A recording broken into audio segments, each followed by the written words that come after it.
Pernah nggak sih kamu ngerasa canggung banget waktu harus mulai obrolan sama orang baru? Tenang, kamu nggak sendirian kok. Banyak yang mikir kalau jago ngobrol itu bakat dari lahir, padahal sebetulnya itu skill. Dan sama kayak skill lainnya, ini bisa dipelajari dan dikuasai sama siapa aja, termasuk kamu kalau punya alat yang tepat. Oke, coba kita lihat ini deh. Di sebelah kiri, ada sesuatu yang jelas-jelas serem kan? Nah, di sebelah kanan, sesuatu yang harusnya sih biasa aja, tapi seringkali rasanya sama menakutkannya. Kalau kamu pernah ngerasain jantung deg-degan cuma gara-gara harus ngobrol, nah, bahasan kali ini pas banget buat kamu. Oke, jadi ini dia nih yang bakal kita bahas. Kita mulai dari ngertiin rasa takut itu sendiri, terus kita bangun fondasi yang kuat, belajar alat-alat praktisnya, lihat gimana sih ciri-ciri orang yang jago ngobrol, dan di akhir nanti ada langkah nyata buat percakapan kamu selanjutnya. Kita semua pasti pernah ngerasain. Jantung berdebar, tiba-tiba pikiran jadi kosong. Khawatir bakal salah ngomong, takut kehabisan topik, atau dianggap nggak asik. Itu bukan berarti kamu aneh loh, itu normal banget. Itu rasa takut akan penolakan, perasaan yang sangat manusiawi. Oke, sekarang kita geser dari masalahnya ke solusinya.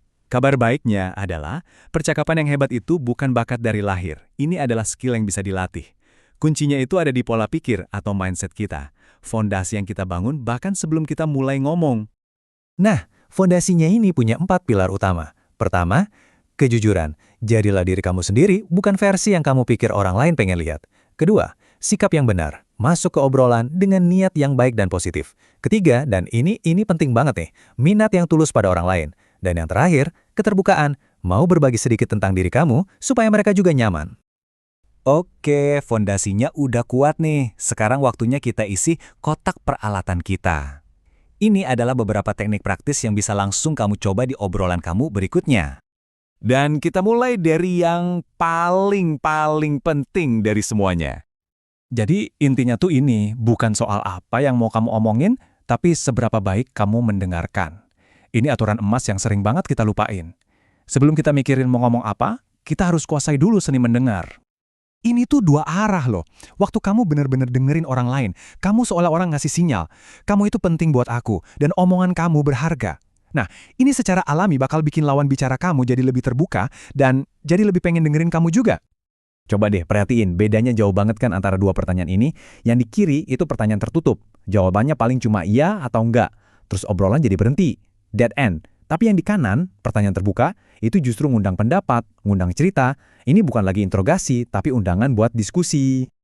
Omongan itu cuma separuh cerita loh. Bahasa tubuh kamu bisa jadi ngomong lebih kenceng. Coba deh kontak mata yang wajar. Itu nunjukin kalau kamu emang fokus di situ. Condongin badan sedikit, itu nandain kamu tertarik. Dan yang paling penting, jangan kaku, jangan dipaksain. Biarin semuanya ngalir natural aja. Oke, dasarnya udah dapet nih. Sekarang kita naik level. Apa sih yang bedain orang yang jago ngobrol sama yang benar-benar hebat dan gak terlupakan? Rasa ingin tahunya itu beneran, tulus, bukan pura-pura. Pembicara yang hebat itu genuinely penasaran sama orang di depannya. Mereka dengerin bukan buat nunggu giliran ngomong, tapi karena emang pengen ngerti. Mereka sering nanya kenapa, karena mereka bener-bener pengen tahu lebih dalam. Mereka tuh jago banget menempatkan diri di posisi orang lain.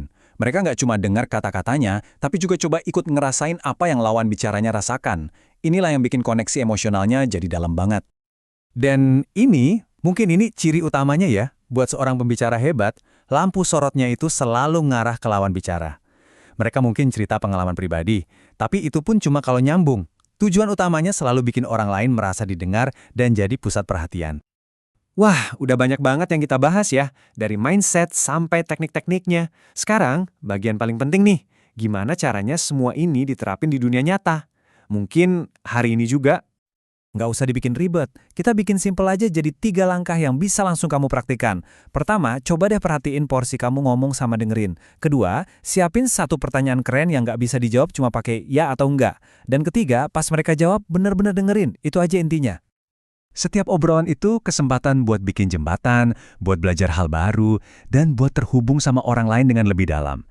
Jadi pertanyaannya sekarang bukan lagi gimana caranya ngobrol, tapi siapa orang yang mau kamu ajak terhubung hari ini?